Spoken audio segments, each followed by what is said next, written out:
Welcome to Health Diary. My name is Winnie Lubembe and we're coming to you from 4 Points by Sheraton right here in Hurlingham. Now, how many of us have met people who say, listen, I can't take this type of food, I can't drink maybe this type of milk, or there's just something that I can't take, and you look at them funny and thinking, but who do you think you are? Well, how about maybe they could be allergic to a certain type of food?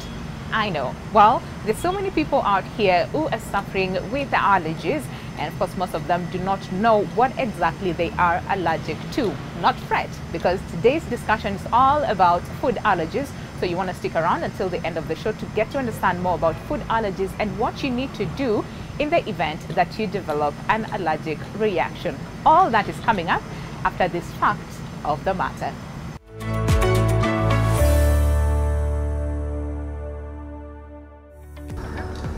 A food allergy is when the body's immune system reacts unusually to specific foods. Symptoms of a reaction can include digestive problems, hives, or swollen airways, while a severe reaction can be life-threatening. The best way to prevent an allergic reaction is to identify the food that causes the allergy and avoid it. My name is Nelly Gathumbi. My food allergy began when I was young. I'm allergic to seafood, fish, and cow milk. When I take seafood and fish, I get headache, I throw up at times, and then sometimes I get eczema, depending on the amount that I take. The cow milk began like 4 years ago. I bloated and then it delays my metabolism. I visited a lot of hospitals because my parents were confused. They didn't know what was up. Until now, I got tested and they noticed that I was allergic to seafood and fish. I just stopped taking fish. I just avoided completely. There's a time I remember I tried fish because I thought maybe with time it might have reduced, but it was worse. Actually it gets worse. It was critical at that time. Hizo vitu za fish ama nilikuwa pata nini? Bado ilikuwa inani affect. Even the smell. I take chicken, beef, goat meat. There's always something optional. Just don't take it because it can kill. By the I was told the hospital I went that time when I tried to take fish again, I was told it can kill. So just stop using whatever you're allergic to.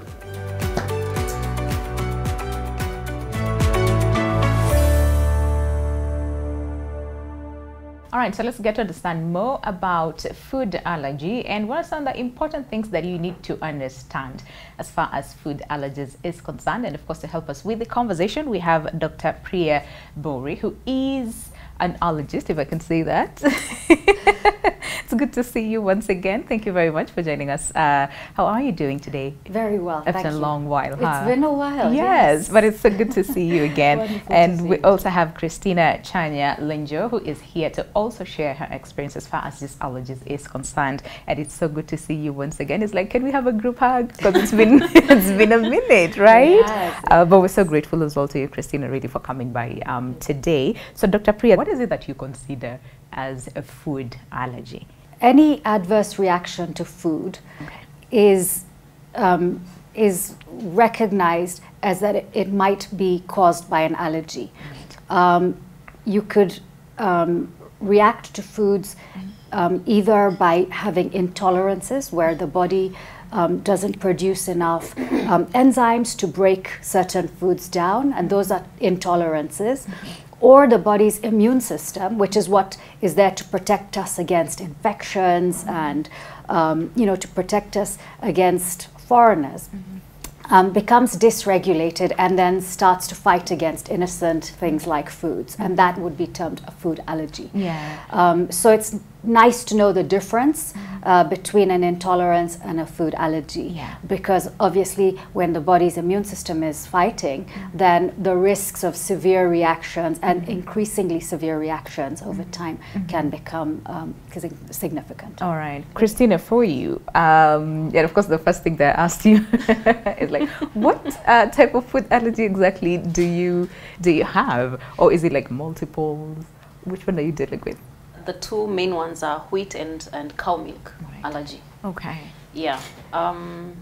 So when I take wheat, I get a lot of bloatedness and a lot of hyperacidity, sometimes nausea. Oh, wow. And I don't know if this is related to allergy, but it also makes me very tired, very tired and lethargic. Yeah. Cow milk also causes a lot of bloatedness, that lethargy again. But there are times when I got hives.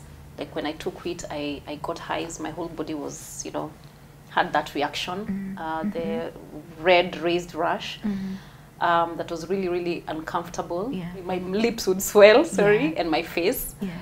Yeah. So those are the kind of symptoms that I'd that get. you had. So did you have it like all along, or is it something that came up, you know? It manifested in different at different times. Before, yes, I would get the, you know, gastrointestinal disturbances, you know, the nausea, you know, sometimes having a running stomach, and a lot of hyperacidity, you know, hyperacidity. But then there's a time when I was pregnant, I think my body became hypersensitive. So I now developed hives. They were really, really painful and uncomfortable. So my mouth would swell, my fingers would swell, my face would swell, my feet, everywhere. At that time, I didn't know what was happening, so I went to their clinic. And they did the skin prick test. So that's when now I knew that I actually had wheat allergy, I had milk allergy, and other allergies now. Apart from food allergies, I also have other allergies, you know.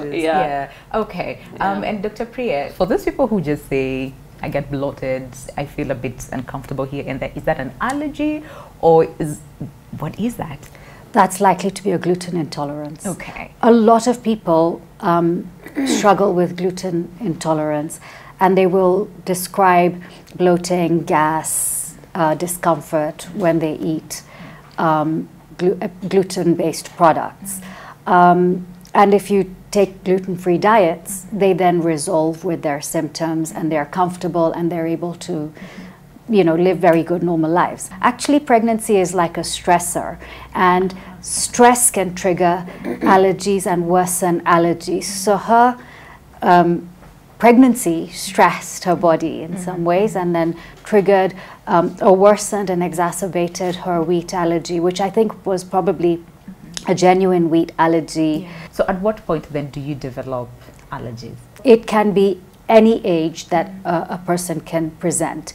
The risk is increased if there is a genetic predisposition. But again, it can present later in life. Even if you have a family history of allergies and you've actually been spared, it doesn't mean you will not develop allergies in the future. There is a likelihood. But then again, of course, we have like the different types of allergies, especially food allergies. Since today we're focusing on food allergies, can we just go through the different types? You can react to any food. It has to be it needs to be proteinous. So the protein is what we react to in the foods. Of course, we can also react to additives in the foods.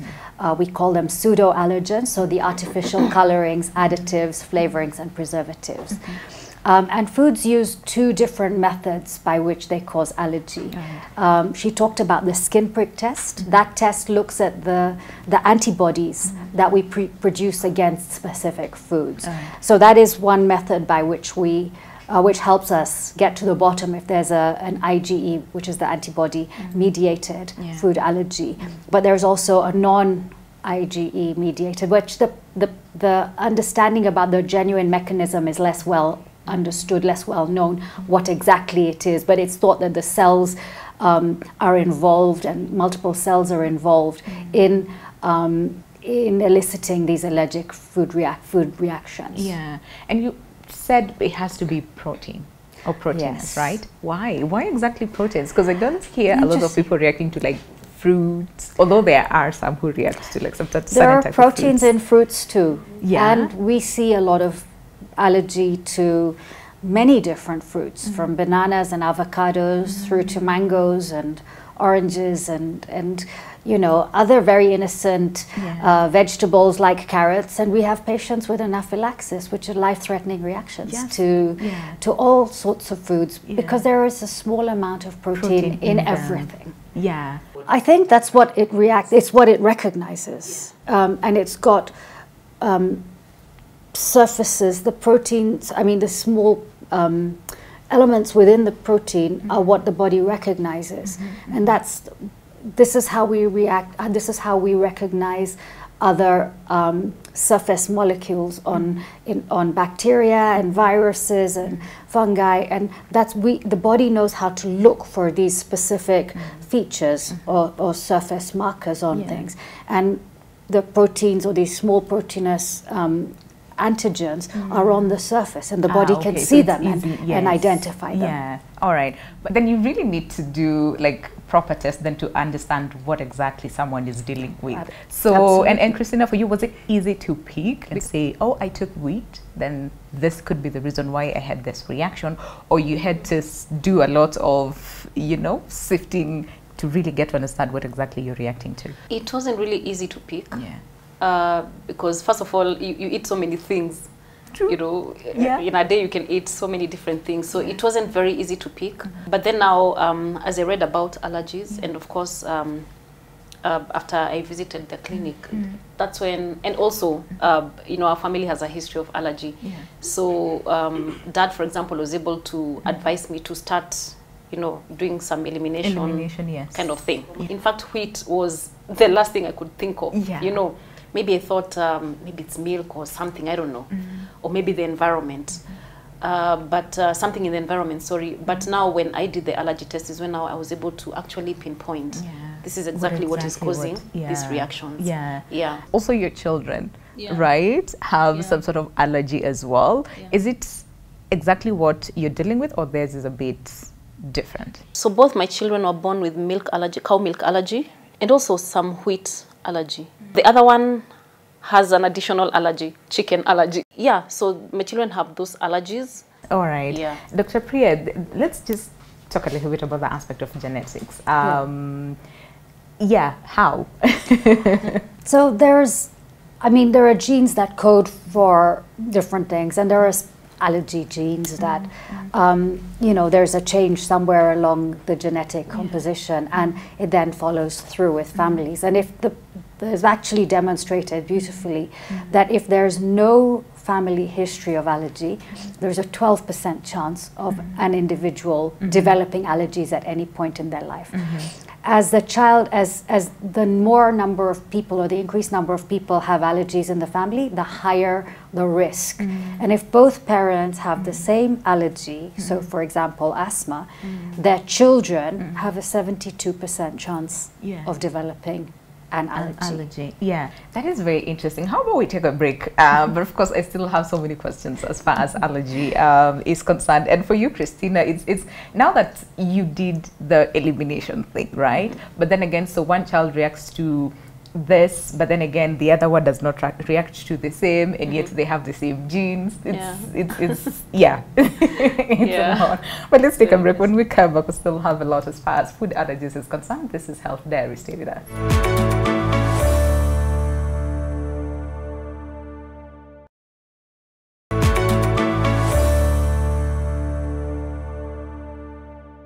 Right, so Health Diary it is, and of course if you're just joining us right now, it's all about food allergies. Very insightful conversation that we're having, and of course we have Dr. Priya Bori, who is an allergist, and as well as Christina Chanya Lenjo, who is here as well to just share her experience as far as allergies is concerned.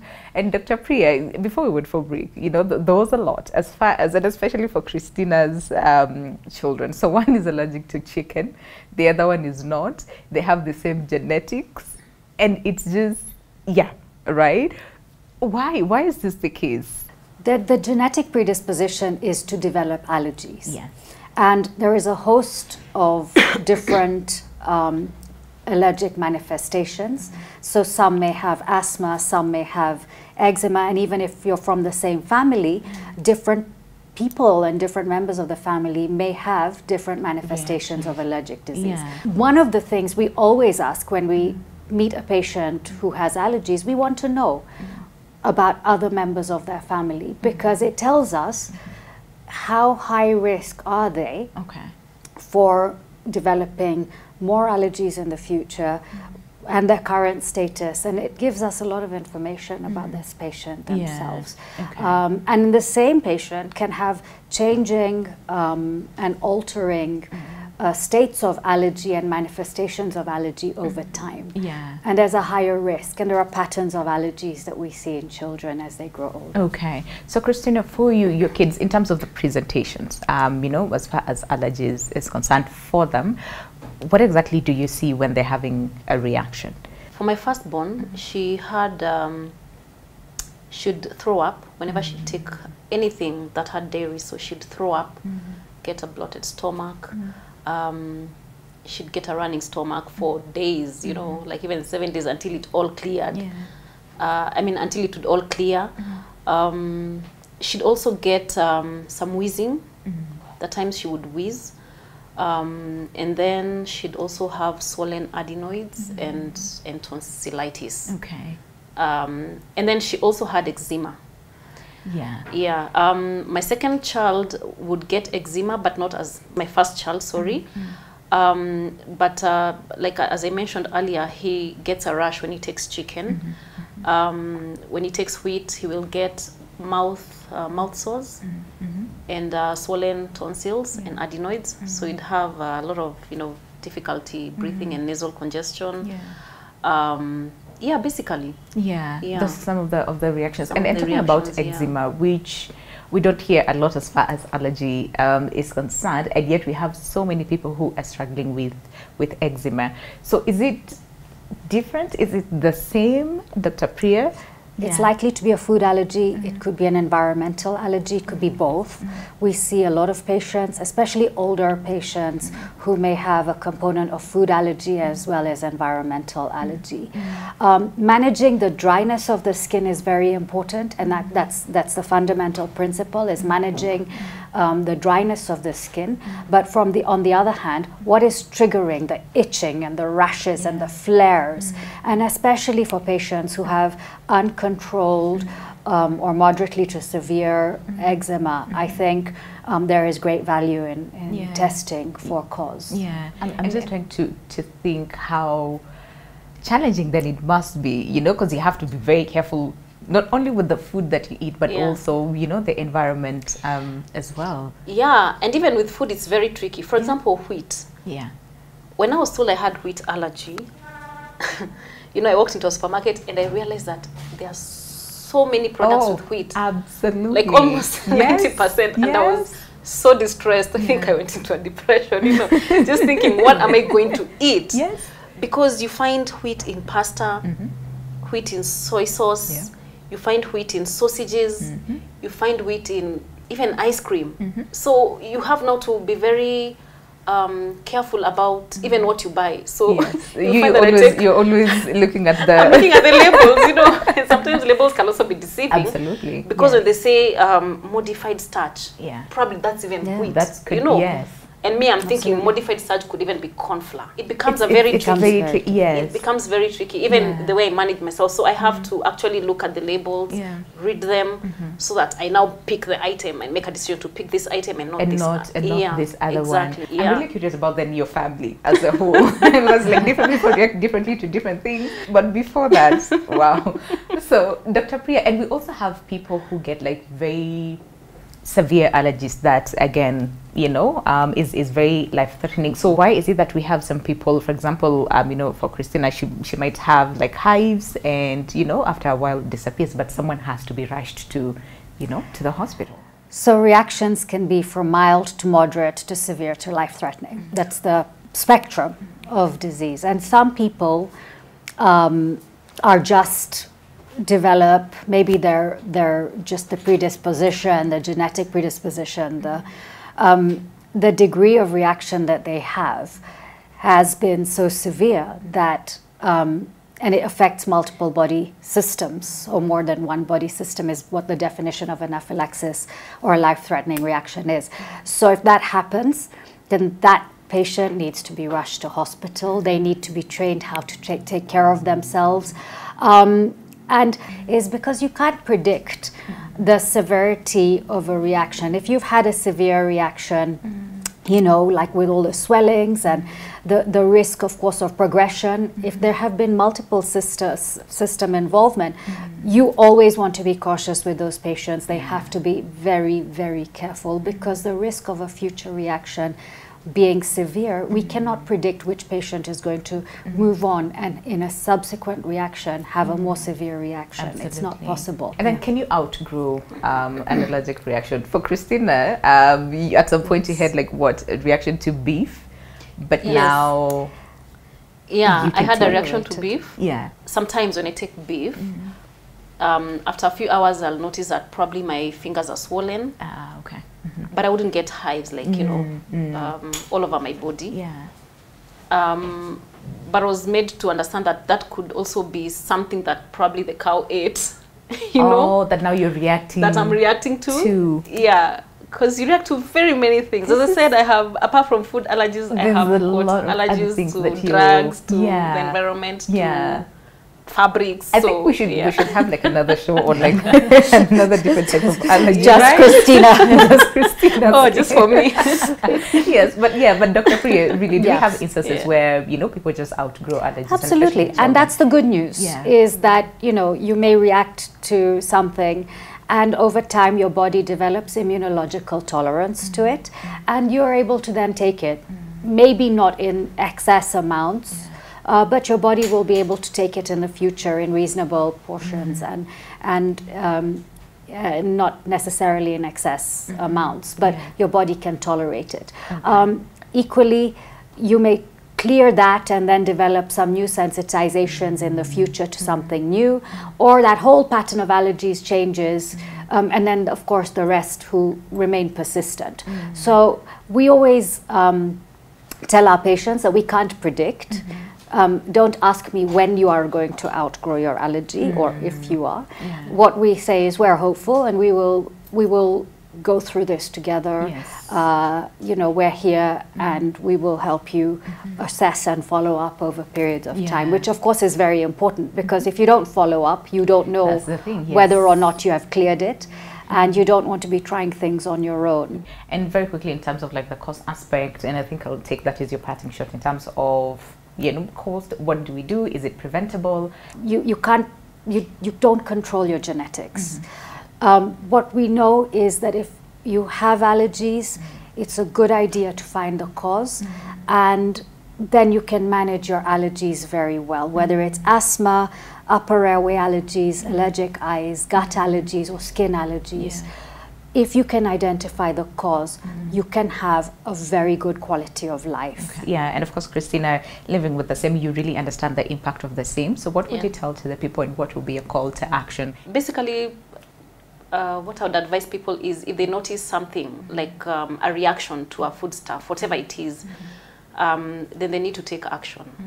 Yeah, they need to find out what is it that is causing this reaction. And probably it pays to just go back to what you've consumed maybe during that day, or maybe even the previous day, because some allergies are delayed. So when you identify what you ate, then you can be able now to narrow down to exactly the offending food. That takes a bit of time, but it works. And once you identify the offending food, obviously avoidance is the best medicine. That's true. Yeah. Okay, Yeah. I like that. Christina Chanya-Linju, who is living with allergies, getting us, you know, just giving us her experience, as well as Dr. Priya Bori, who is an allergist. Thank you very much, ladies, for coming by today. I have learned a lot. You know, just all those people who just think allergies, okay, you know, but really getting to understand the impact and what it really does. I'm enlightened, all right? So, and I hope you've been enlightened as well from today's conversation. And take a look at this health tip.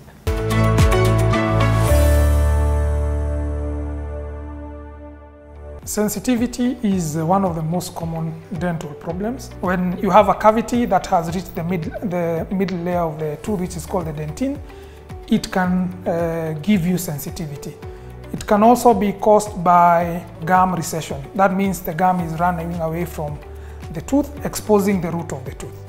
So this is usually caused by many factors, including people who use very hard toothbrush, people who use the wrong technique of brushing. In addition, people who grind their teeth or what we call bruxism, will make the outer layer, the outer protective layer of the tooth, which is called the enamel, be reduced and expose the dentin.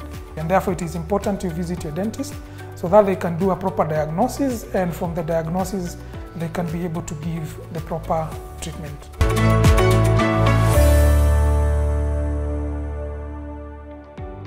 Well, that marks the end of our conversation today as far as food allergy is concerned. And just like me, I know you have learned a lot. And the next time someone tells you, listen, I can't eat this, right? Instead of stigmatizing them, well, get to understand, do you have an allergy as far as that particular food or drink is concerned, and what you can offer as an alternative. My name is Winnie Lubembe. A special thanks to 4 Points by Sheraton for hosting us today. If you have any more questions in regards to the topic, and that is on food allergy, feel free to engage with us on our social media platforms. But until next time, adios.